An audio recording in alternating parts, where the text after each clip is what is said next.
সুপ্রিয় ভাই ও বোনেরা, আমারে কেউ একটু উদ্ধার করিবেন।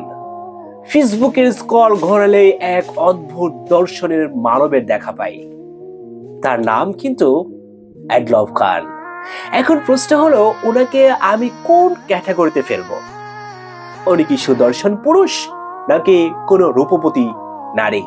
মেকআপ আর সাজগোজের যে বাহার, তাতে তো মনে হয় গ্রিক দেবতারাও কনফিউশনে পড়ে যাবে। সবচেয়ে বড় রহস্য হলো ওনার এই অ্যাওয়ার্ড কাহিনী। সারাদিন দেখি উনি কিসের সব বড় বড় ট্রফি আর ক্রেস্ট পাচ্ছেন। ঘটনা কি? কারা দেয় এসব অ্যাওয়ার্ড? পাড়ার বিউটি পার্লার নাকি এলিয়েনদের কোনো সংগঠন? মাঝে মাঝে মনে হয় ওনার অ্যাওয়ার্ড পাওয়ার স্পিড দেখে নোবেল কমিটিও হয়তো লজ্জায় মুখ লুকিয়ে নিয়েছে। কেউ কি জানাবেন এই রহস্যময় অ্যাওয়ার্ডগুলোর উৎস কোথায়? নাকি অ্যাওয়ার্ডগুলো ওনার মেকআপের মতোই ভেরি স্পেশাল?